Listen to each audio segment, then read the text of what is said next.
The first sunrise over Maddox Lake in 20 years greeted me like an old friend. Mist drifted low across the water, wrapping the pine-studded shoreline in silence. My boots crunched on gravel as I stepped out of my truck and stared at the cabin, my grandfather's legacy, and now my retirement plan.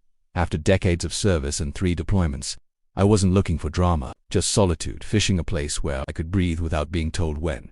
The cabin stood proud despite its aged stone chimney intact, cedar siding weathered but solid. I'd spent the last 6 months restoring it piece by piece, rewired the fuse box, reinforced the dock, replaced rotten beams.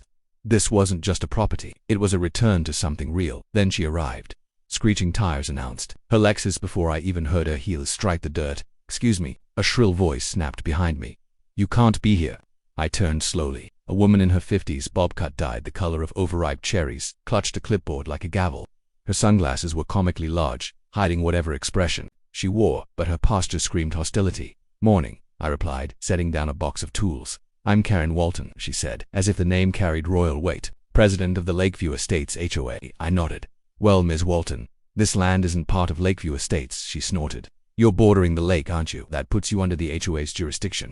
We've already voted on dock regulations, acceptable exterior paint colors," and she glanced behind me. "That solar panel is a violation." I narrowed my eyes. "This property has been in my family since the 1940s. Your development didn't exist until 10 years ago." She smirked. "And yet here we are. I suggest you attend the next board meeting, otherwise you'll be fined." She handed me a folded paper notice of violation. My name wasn't even on it. I stared at her. "This isn't a negotiation. This land's private. I own it outright." Karen didn't blink. "We'll see what the sheriff says." With that, she spun on her heel and marched back to a car, gravel spraying as she sped off. I unfolded the paper. It listed 5 infractions, including unapproved dock structure, unauthorized occupancy, and non-HOA compliant mailbox. I laughed. The mailbox had belonged to my grandfather, but by the next morning, a second notice was nailed to my dock. Then a third appeared taped to my front window. Every time I tore one down, another took its place. She escalated quickly. Karen posted online that I was a squatter, claimed I was living on unregulated land. She sent uniformed members of her board to inspect my property, trespassing, without warning. One even had the nerve to photograph my interior through the window. I reported them to the sheriff's office, but they shrugged. "It's a civil matter," one deputy said. "HOS can be tricky." It boiled over the day I officially moved in. Truck fully loaded, boxes of books, photo albums, kitchenware. I had just stepped onto the porch with a framed picture of Grandpa when I heard Karen's voice again. "I've called the sheriff," he said triumphantly. "You're illegally occupying this structure. We have rules." I didn't answer, just walked back to the truck, grabbed the deed folder, and waited. 20 minutes later, 2 deputies pulled up, one older, one fresh-faced. The senior officer stepped forward, looking between Karen and me. "You Maddox?" "Yes, sir." "Deeds in the folder. Paid taxes up to date. Property line ends 30 feet past that tree line." He opened the folder, scanned the documents. His eyes lit up with recognition. "You're Colonel Maddox?" he asked. I nodded. "Retired. This was my grandfather's land." A smile tugged at his mouth. "My dad served under you in Ramadi." Karen blinked. "White, you know him." The deputy turned toward her, face hardening. "This isn't HOA land. Ma'am, I suggest you and your board stop harassing this man," Karen stammered, but the words failed her. As they left, the younger deputy gave me a crisp nod. Karen stood alone at the end of the driveway, still gripping her clipboard like it might save her. That evening, I sat on the dock with a cold beer and a fishing pole piece. Finally. But I knew better. That was only the first shot. The real war was coming. The silence didn't last. By the next morning, the war drums of the HOA began to beat. Karen returned, not in person, but in paperwork. A thick envelope slapped into my mailbox like a legal grenade. Formal notification of accrued violations and pending fines. Stamped, signed, and highlighted in red. The charges: unregulated construction, non-permitted residency, disruption of community standards. Each fine carried a daily accrual. The total was already over $4,000. I laughed. Then I made coffee, but she wasn't finished. That afternoon, a man in a Lakeview Estates windbreaker arrived unannounced with a measuring tape and clipboard. He walked the length of my dock, muttering to himself, snapping pictures. When I asked what he was doing, he simply said, "Documenting encroachments for the Architectural Review Board." "You're trespassing," I warned. "This is common HOA procedure. Common sense says get off my land." He left, but not before dropping another notice, this time citing light pollution from the solar array. 2 days later, I received an email. It wasn't from Karen directly, but from HOA Legal Compliance. A boilerplate threat: comply or face lien placement. It cited a vague clause about shared lake frontage being subject to board regulation. They wanted me to remove my dock, reapply for residency, and pay back dues for HOA membership. I'd never agreed to. I replied with one sentence, "This land predates your subdivision and your reach. Stand down." Their answer came in the form of community backlash. Karen weaponized social media. Her next-door post titled "Squatter Threatens Our Community's Tranquility" was shared dozens of times. Neighbors from Lakeview began driving past my cabin slowly, taking photos. I became the evening entertainment, the lake's local villain. Cast without audition, but something strange happened. Not everyone bought the narrative. A man in his 60s stopped by in an old canoe one morning, said his name was Howard, grew up on the opposite side of the lake back when it was all cabins and fishing shacks. "This place has more history than Karen and her clipboard can handle," he said. "I remember your grandfather, good man, used to let us fish off that dock for free." Howard wasn't alone. A woman named Marcy dropped off a peach cobbler one evening. "I hate what they did to this place," she whispered. "Built their monster homes and then decided they owned the lake. Glad someone's standing up." I started digging. In the file cabinet my grandfather left behind, I found a folder marked "Water Rights." Inside was the original deed, not just to the cabin, but to the lake itself, signed, sealed, and purchased in 1983 from the county.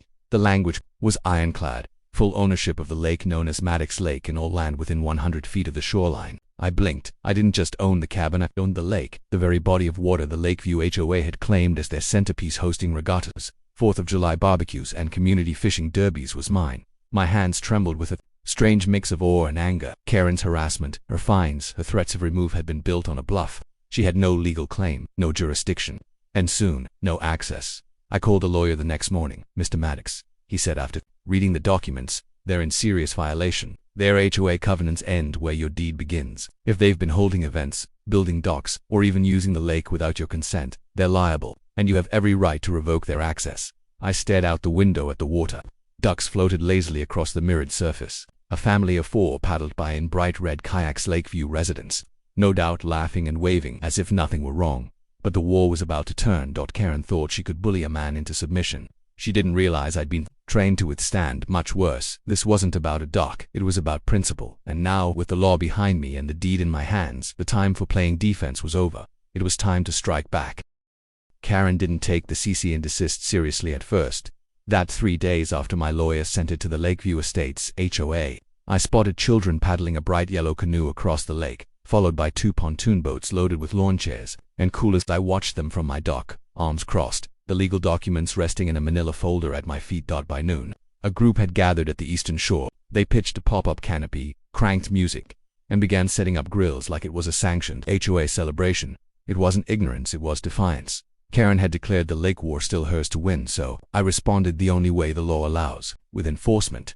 That evening, I emailed the sheriff's office, attaching the deed and legal advisory. The subject line read, "Request for enforcement, ongoing trespass on private lake property." 2 deputies arrived the next afternoon. I met them at the cabin, greeted them with coffee, and handed over printed copies of the paperwork. One deputy was the same man who'd recognized me weeks earlier. "You serious about banning all of Lakeview?" he asked. "They want to use the lake." I replied calmly. "They can ask permission, but not one of them has." That weekend, everything changed. The deputies did a full sweep. Boats were flagged down. Swimmers were directed out of the water. One family was asked to dismantle a newly installed floating dock that jutted 15 feet into my legal boundary. Karen arrived 10 minutes later, storming across my gravel path in a designer tracksuit and fury blazing behind her sunglasses. "You're going too far," she shouted. "This lake is part of our lifestyle covenant. You're destroying our community's traditions." "No," I said, stepping down from the porch. "You destroyed them when you tried to evict me from land I legally own. When you used fines, threats, and social slander to push me out. Now I'm drawing a line. You can't keep us out forever." I handed her a copy of the new posted notice. "Private property, Maddox Lake, unauthorized access prohibited by order of owner, and county sheriff violators will be prosecuted." Karen's face twisted, but this time her voice trembled when she spoke. "You'll regret this." I already regret not doing it sooner. By Monday, the backlash was full force. The Lakeview HOA emergency meeting was held in their community center and live-streamed in the local Facebook group. I watched it on my laptop while sipping iced tea on the dock I'd been told to tear down. Weeks earlier, residents were furious. They'd bought homes with lake access as a selling point, hosted birthday parties, taught their kids to fish, and celebrated holidays on this water. And now, they were banned. Complaints flew like bullets. Fingers pointed. People demanded refunds for HOA dues, for amenities they now couldn't use. Karen stood at the podium, stiff as a mannequin, insisting this was a temporary misunderstanding and that legal clarification was still pending. But my lawyer had already sent a second letter, this time to every homeowner in Lakeview Estates. Attached were the deed records, the ownership map, and a detailed explanation of their legal boundaries. Lake access wasn't part of their HOA covenant. They'd been using private property for free, under false assumptions, for over a decade now. They owed nothing, except perhaps an apology, but I wasn't expecting one. The next morning, the real estate fallout began. At least 3 homes went up for sale that week, citing access limitations in the listings. A rumor spread that several residents planned to sue the HOA for misrepresenting lake rights. Karen's power built on illusion, and intimidation began to unravel. But what struck me most wasn't the fury or the lawsuits, it was the silence. For the first time in weeks, the lake returned to what it had always been in my childhood: quiet, still, sacred. I stood at the end of the dock that evening as the sky turned to fire. The water reflected every color of the sun. No music, no boats, just wind and memory. I wasn't finished yet. Karen thought this was over, but she'd trespassed one final line, one I'd never tolerate again. It was time to end her reign for good. It didn't take long for the cracks to widen. With lake access revoked and residents furious, Karen's once loyal board began to turn on her. The very people she'd charmed, bullied, or bribed into silence were now asking the same question: how could she have let this happen? She doubled down, of course, sent out HOA-wide emails packed with legal jargon and half-truths, claimed I was weaponizing obscure deeds and compromising community values. But no one was listening anymore. The residents weren't worried about community spirit, they were worried about their property values. By the second week, I heard from a man named Brett, one of the newer board members. He requested a private meeting. We sat across from each other at a picnic table just outside the HOA's community center. He looked tired, mid-30s, sleeves rolled. A man who regretted shaking the wrong hand at some point. Look, he said, a lot of us didn't know about the lake ownership. We thought the HOA had a shared agreement with the county. They didn't, I replied flatly. And Karen knew it. Brett sighed. We'd like to discuss reinstating partial access, maybe with a lease agreement. I took a long breath, watching a heron glide across the water's surface in the distance. Not while Karen's involved, I said. He nodded. I figured you'd say that. The next HOA meeting wasn't streamed, but word spread like wildfire. Karen had been voted out. It wasn't even close. Stripped of her title, her authority, and her audience, she vanished from public view. Her Lexus stopped appearing near my property. No more clipboard crusades, no more violation notices duct taped to my dock. Just the sound of wind through the trees and the occasional splash of fish breaking the lake's still skin. But I wasn't done. Through my lawyer, I filed a formal complaint to the county regarding illegal usage of private property for HOA's events. We submitted photographic evidence of prior years' boat parades, fireworks, launches, and large-scale gatherings held directly on the lake. The result: the county issued a warning to Lakeview Estates. Any future organized event involving Maddox Lake without the property owner's written consent would result in civil penalties. And just like that, I reclaimed not just the deed, but the dignity of this land. Neighbors who once glared from their decks now waved from a distance. A few even stopped by to shake my hand. One elderly couple brought homemade jam with a simple note: "Thank you for standing your ground." But I didn't do it for gratitude. I did it because lines matter. Karen thought she could redraw them. She thought an HOA title gave her dominion over men and maps. She was wrong. One evening, weeks later, I spotted her for the last time. She was loading moving boxes into a rental van, her once pristine lawn now patchy and dry. She looked smaller without the sunglasses, older without the arrogance. We locked eyes across the gravel road. She said nothing, neither did I. What could be said? Entitlement had met resistance and lost. Later that night, I took my canoe out to the center of the lake.